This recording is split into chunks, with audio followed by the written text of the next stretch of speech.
the sleep issue is so huge because when they're not sleeping, we're not sleeping, we're not sleeping. I mean, it's just, it all kind of revolves around them just getting them to sleep. Getting them Exactly. to go to bed. Getting them to go to bed, because it's important on a twofold basis. It's important because, you know, children need sleep for their optimal growth and development, mood and behavior, but parents need sleep as well for their optimal functioning, mood, and cognitive domain. So there are needs on both ends. And so that's why, you know, even with DrLullaby, we made sure that that users can actually select whether they're using the program for their child or for themselves, right? Because when children are losing sleep, parents start to get out of good habits. They lose their self-care time, and that sleep loss makes it harder for them to function and also harder for them to execute the needed behavioral strategies that will actually improve the problem. So it becomes a vicious cycle. You're so right. Oh my, so wait, your program covers adults also? It does. It does. So what we have for DrLullaby, you'll see like the way that the app is set up. It's very kind of cutesy and kind of pediatric graphically focused, but the actual content that I use in my adult clinics is there as well.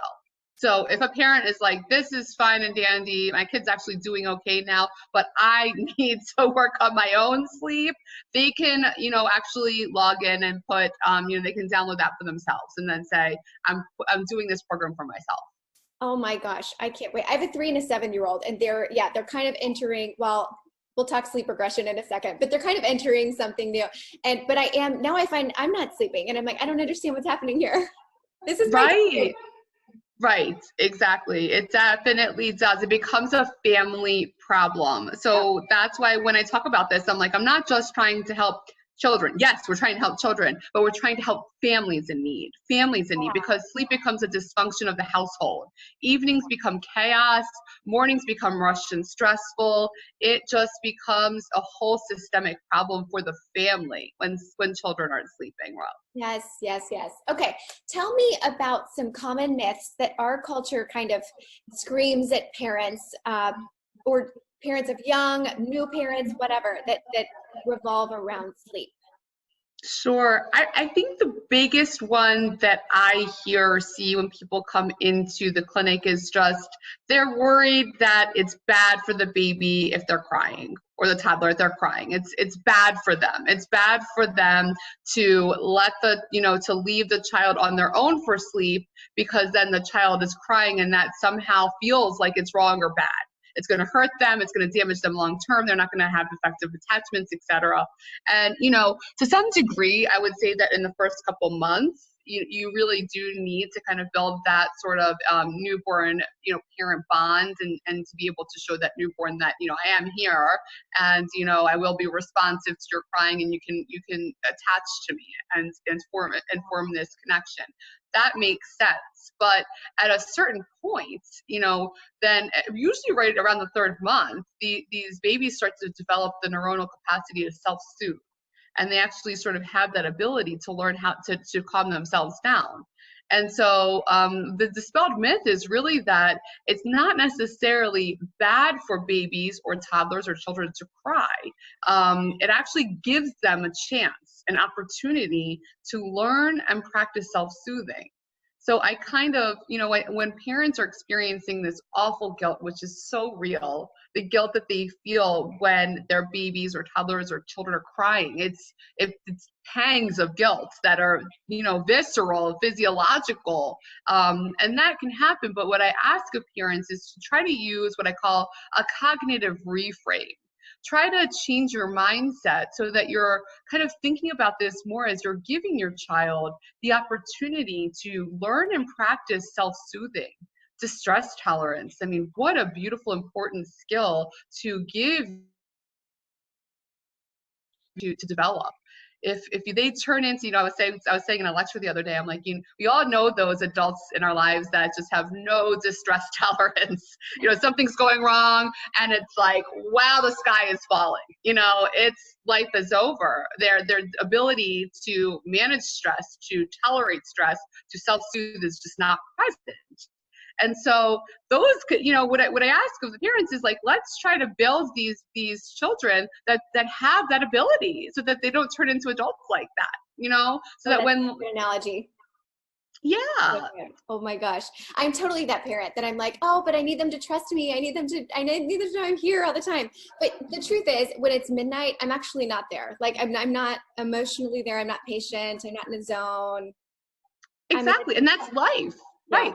What's real about life is there are moments where, you know, us as adults too, where there are moments where we can seek out support and, you know, reach out to a loved one for that connection and attachment and guidance. But there are moments where we're on our own, you know, and where we have to work it out ourselves. And we have to, you know, realize that we're bothered, we're stressed, and we need to calm ourselves down. And so, you know, it's kind of showing your child, you know, using sleep training as an opportunity to start to kind of show that real life scenario. Oh, that's so fascinating. I like the reframe. I like that. Tell me, okay, how important is like the pre-bedtime ritual to all of this? So yeah, we'll talk sleep, pre-sleep. What are there any out of the box rituals that you recommend? I know there's bath, books, music. What else do you think in your program works? I would say that, you know, you hit the nail on the head. Bath, books, music is really kind of a great approach to take when it comes to a pre-sleep ritual. I always say that it's extremely important to use a pre-sleep ritual because it gives a chance for children and adults to lower their somatic arousal level. So that's sort of your physiological arousal system. It needs an hour to just kind of wind down and get ready for sleep. An hour. So an hour is ideal, right? That's always, I always say, like, let's strive for that hour. If it's a full hour doesn't happen, it doesn't happen. But that's what our ideal is. Now it's my job as a sleep doctor to kind of, you know, to aim for the best version of it. And it's everybody else's job to kind of take what you want and do what's real. Right? So, but if you can get an hour, it's great because it really gives a chance to just unwind for everybody. And, you know, the hot bath actually, it's not only can be relaxing, but it actually puts the body temperature in the right place for sleep. So when our bodies are submerged in hot water, there's a rise in our body temperature. And then when we step out or we're brought out of the tub, there's a rapid drop in our core body temperature. And that's where we want it for sleep. That's sleep promoting. Oh, so, that's why it works. That's why it works. That's why it works. So we don't want the baths to be too much fun, right? Like if baths are when your kiddos are just like wildly imaginative and just like making up these like involved games and they're, you know, we want to try to kind of limit the amount of toys and, you know, activities in the bath because we want it to be kind of a nice wind down routine for them. For little ones, and even if we can have the lights dimmed and even using candle lighting instead, that's a nice gesture. And for the music, what is also a nice gesture is to pick one bedtime song, one kind of lullaby-esque or sort of classical music-esque song that's played on repeat. So along with this classical conditioning theory that I talk about a lot, sort of training the brain to sort of pair two things together, you can use music for that as well. So you can teach your child to understand that sleep is coming soon with this one bedtime song that's played on repeat during that full time of the pre-sleep ritual. So wherever you go, you bring the music with you during that time. It's playing in the background during the book time. It's in the bathroom when they're in the bathtub, and it's playing on repeat so they get in that mindset sleep is coming soon. It's a cue. Okay. And then same thing with the 1 hour dim one lights. song, 1 hour, dim lights, and then the book as well. It should be the same one bedtime book. It's not the time to practice reading, right? Practicing reading is for another time. This is one bedtime book to cue the brain sleep is coming. And using your favorite bedtime book? I'm curious. I still like Goodnight Moon. I'm still like old school. I still like it. It's, you know, it's an oldie but a goodie. There's so many great ones out there, but it's sometimes it's nice if you let your kiddo pick the one bedtime book because it gives them a little bit of control, and it's back to giving that, the giving option. Say, here's the selection of 3 books. Which one would you like to be your bedtime book that we're going to read every night? It's going to be this one book. Kids will always ask for another book. One more book. You have to let them know ahead of time. We're doing one bedtime book. You can pick from this selection. Same thing with the music. You can give them a selection of, 3 different Beethoven or whatever you want to do, and let them pick, which one do you like? Okay. Oh, so good. Okay. What would you say to a parent that has a fairly, I don't want to say crazy schedule, but a schedule that isn't very consistent in itself? Is there hope for those parents that have the problem maintaining consistency? It's hard. It's really hard. And I would say that's probably the norm. I think it's like harder to find the parents that have a consistent schedule these days. And because when there's multiple kids in the household, and when there's extracurricular activities and their own work schedules, it becomes really challenging to get the consistency down. And there's no real easy answer to it. And, it's my recommendation always to have the same bedtime, the same wake time, weeknights and weekends, and as well as the same nap time.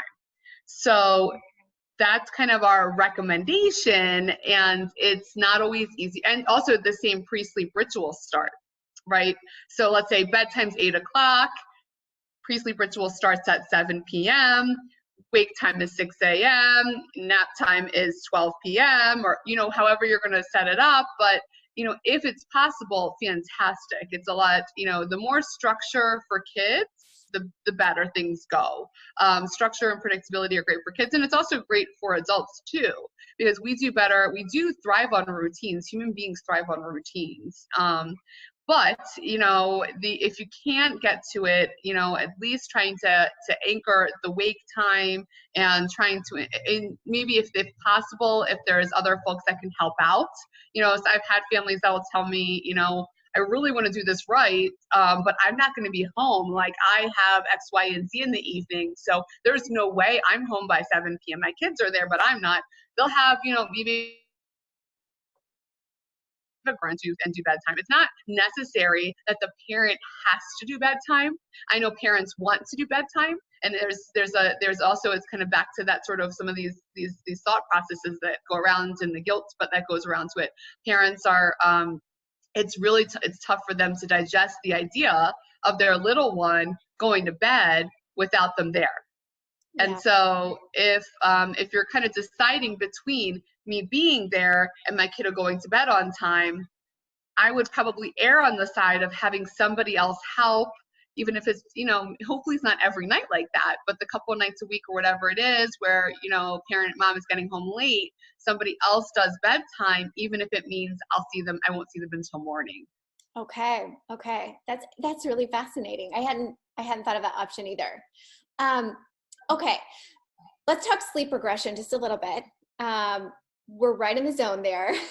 And first of all, what's normal? I know there's no normal. And then sort of, how do you survive? Yeah, it's tough. You'll hear parents say all the time, my little one was actually doing okay, sleep trained them. And, we did great for, they were actually sleeping through the night by 6 months or 4 months or whatever it was. And then by 18 months, wow, it came flying back, and we just saw this really, awful trouble with sleep. And it can be multifactorial. We're not 100% sure why this happens, and it can be different for different families, whether, teething contributes, whether it has to do with development, whether, there are stressors with new learning, et cetera, around that point, whether it's, moving to a toddler bed, learning how to use the word no. All of these things can contribute, but it's kind of, it also depends on the scenario. If it's bedtime refusal at that point in time, which I think a lot of times it is, it's like oh wow, I know how to say no, and I'm saying no a lot, and I'm saying no at bedtime, and I'm refusing to go to bed. It's parents making sure that they are not losing the battle there, and they're staying in charge, and they're empowering themselves to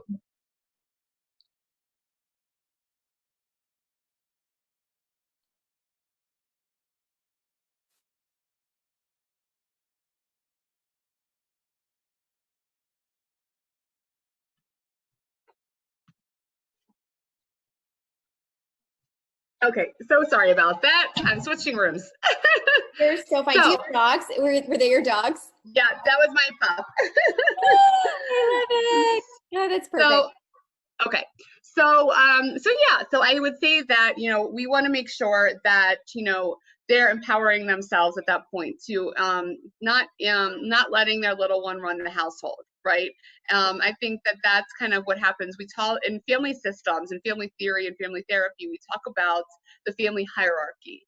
And so when toddlers learn how to use the word no, they're trying to climb to the top of the family hierarchy. They're trying to take this position of power in the home and be the queen or the king of the household. And so it's important for parents to just recognize that, not necessarily battle back and forth, right? Not do the argument thing, because at that point, while they're verbalizing the word no as and kind of confronting the parent, they actually don't have that development yet to be able to rationalize or reason. So, the back and forth is not necessarily the right move. Instead, it's just kind of climbing back to the top of the parent hierarchy and establishing firm bedtime rules. Here's what the rule is. Your bedtime is at 8 o'clock. If you follow that rule, then in the morning you can pick a special breakfast treat. If you're in bed within 5 minutes of me saying bedtime, that's great. You can pick a special bedtime morning treat. But if you refuse to follow that rule and you break that rule, then in the morning, I'm going to let you know you didn't earn that morning reward or that special, morning treat. But you can do it that way, or even in the morning and the evening, you can use a 3-stage command. So it's saying it's time for bed. You must get into bed within 5 minutes, and then give them 5 minutes to get into bed. And then at point 2, it's been 5 minutes. You still haven't gotten into bed. So if you don't get into bed now, you're going to lose X, Y, and Z. And then, the third step, you take away X, Y, and Z, whatever that is. That's the 3-stage command. It's another sort of option you can use. But it's making sure that you're sticking to your guns no matter what the reaction is from your little one. They're going to refuse bedtime, they're going to throw the tantrums, but you're staying in the position of power. So you're saying sleep regression is sometimes sleep refusal, and is sometimes a matter of simply they're learning their power, they're discovering options, all of it. Right, it can be. So if it's that version of things, if sleep regression has to do with sleep refusal and learning to say no, then that would kind of be the method there. But if sleep regression is more like there also can be some separation anxiety around that point, and it's more like I want extra time with mom or dad, and I don't want to sleep alone, then it comes back to the sleep training programs, either the slow removal or the rapid removal of parent involvement. So for example, like with DrLullaby, we have 3 main options, like I was talking about before. There's 3 different types of presentations of sleep problems. So sleep regression can kind of manifest in different ways. Sometimes it's that the child doesn't want to sleep alone, but sometimes it's that they're refusing bedtime and having tantrums at bedtime. So it kind of depends on what the scenario is in terms of how you manage the problem. But no matter what, you always have to stick with your set bedtime and wake time, the consistent pre-sleep ritual, and enforcing those bedtime rules. Okay. Oh my gosh, this is really, really helpful. So, all right, I know we just have a minute or two. Last minute encouraging words for, and again, we are parents of toddlers. We've got 2-year-olds all the way to 7-year-olds. So what would you say to that age gap? Maybe if they haven't yet drilled down on a bedtime rhythm that works for them, or if they have and they're having to shift it, what would be your very most encouraging words for us? So I would say that just don't give up. That this is not going to be easy, but it does work. So don't give up. You'll see an extinction burst when you first start implementing a sleep training program and start setting up a strict structure and enforcing rules. So expect things to get worse before they get better, but do not give up, because there are better nights ahead, not for just your child, but for you as well. Oh, you're so good. Thank you. Dr. Lisa, thank you so much for joining us. This was enlightening, and I so appreciate your time. Thank you so much. Thank you for having me. I really appreciate this opportunity, and better nights ahead for everybody.